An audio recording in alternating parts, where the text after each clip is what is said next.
Hallelujah. मेरे अजीजों, खुदावंद आपके साथ हो, आपको बड़ी बरकत दे और आज संडे का दिन आपको मुबारक हो। आज खुदावंद का पाक रूह आपको गाइड करे और आपकी रहनुमाई करे। आज फादर्स डे है, इसलिए छोटा सा मैसेज सब पाकिस्तानियों, इंडियन, नेपाली, बल्कि पूरे वर्ल्ड के लिए, पूरे वर्ल्ड को मेरी तरफ से फादर्स डे मुबारक हो और खुदावंद आपको हिकमत और दानाई दे के आप बाप बनने के हक को पूरा करें।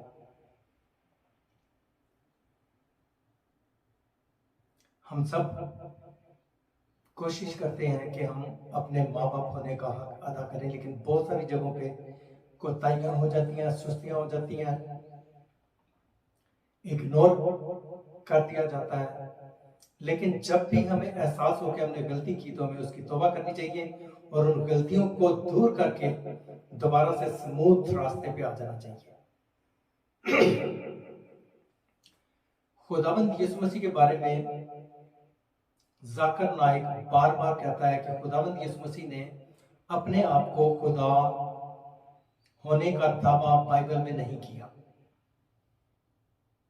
क्या यह दुरुस्त है? खुदावंद यीशु मसीह हमेशा ये कहते रहे कि ऐ बाप, खुदा बाप है।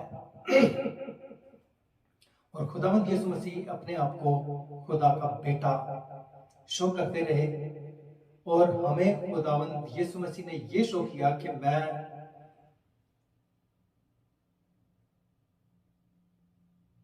राह, हक और जिंदगी हूं।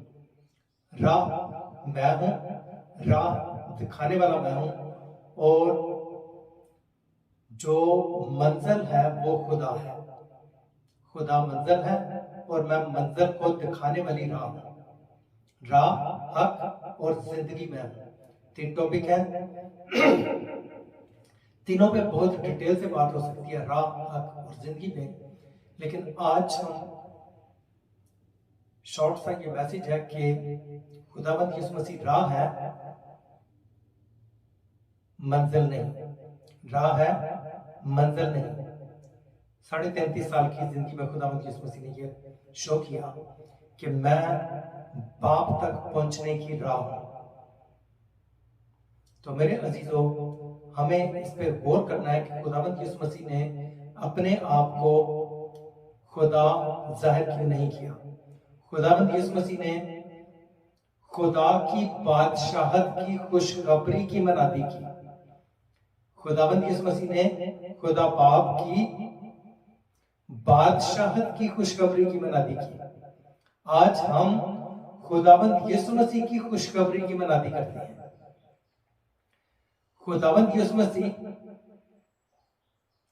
मंजिल नहीं थे, मंजिल तक पहुंचाने का रास्ता थे जब वो इस दुनिया में आए। बेशक वो खुदा भी थे, खुदा का बेटा भी थे, लेकिन खुदावंद यीशु मसीह ने 33.5 साल की जिंदगी में ये शो किया कि मैं बेटा हूं और वो बाप है। खुदा बाप है और मैं खुदा का बेटा हूं और मैं फर्माबरदार हूं, मैं ताबेदार हूं और जो कोई मुझे फॉलो करता है, मेरी ताबेदारी करता है, वो मेरे जरिए बाप के घर में, बाप की बादशाहत में दाखिल हो सकता है। बेशक खुदावंद यीशु मसीह ने बार बार ये शो किया कि मैं खुदा हूं, मेरे बगैर एक चीज भी तख्लीक नहीं हुई। लेकिन अपने मुंह से खुदावंद यीशु मसीह ने हमेशा यही अपने बाप की तारीफ की। और देखें कैसा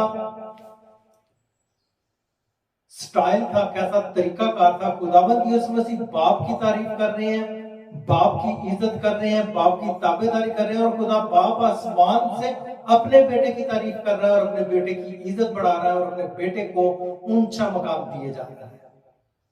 ये होती है बाप और बेटे की मोहब्बत, औलाद की और माँ बाप के रुतबे की इज्जत। जब खुदावंद यीशु मसीह इस दुनिया में बेटा बन के आए तो खुदावंद यीशु मसीह ने सिर्फ बेटे को के तौर पे अपने आप को लोगों पे जाहिर किया। अब जब खुदावंद यीशु मसीह ने बब्बर की शक्ल में आना है, बब्बर की सूरत में आना है, तो फिर खुदावंद यीशु मसीह ने अपने इख्तियारात शो करने हैं, अपनी कुव्वत, अपना जोर, इब्लीस के सर को कुचलना है, उसे पकड़ के कैदखाना में बंद करना है और आपको और मुझे खुदा की बादशाह में दाखिल करना है। तो मेरे अजीजों, आज आपको भी चाहिए कि खुदावंद यीशु मसीह को फॉलो करते हुए अपने बाप की इज्जत करें, अपनी माँ की ताबेदारी करें, अपने बाप की ताबेदारी करें, अपने माँ बाप की इज्जत जहां तक हो सके करें। अगर माँ बाप कभी गलती भी करते हैं तो आप प्यार से, मोहब्बत से उनको गाइड कर सकते हैं, क्योंकि ये लेटेस्ट दौर है, दुनिया बहुत तेजी से आगे बढ़ रही है। तो हमें चाहिए कि हम अपने आप को हमेशा ताबेदार रखें, खुदा के ताबेदार रखें, अपने माँ बाप के ताबेदार रखें। नेक्स्ट सेशन में देखेंगे कि टीचर में और रहनुमा में क्या फर्क होता है, चरवाहे में और टीचर में क्या फर्क होता है, और डिसाइपल में और स्टूडेंट में क्या फर्क होता है। अगर आप बिब्लिकली टीचिंग सीखना चाहते हैं तो इस चैनल को सब्सक्राइब करें, शेयर करें, लाइक करें, ताकि नेक्स्ट सेशन में जब भी मैं ऑनलाइन होऊंगा तो खुदावंद का कलाम आप तक इजीली पहुंच सके। खुदावंद आपको बड़ी बरकत दे और आपके साथ हो। हालेलुया। और एक बार फिर आपको फादर्स डे मुबारक हो। God bless you.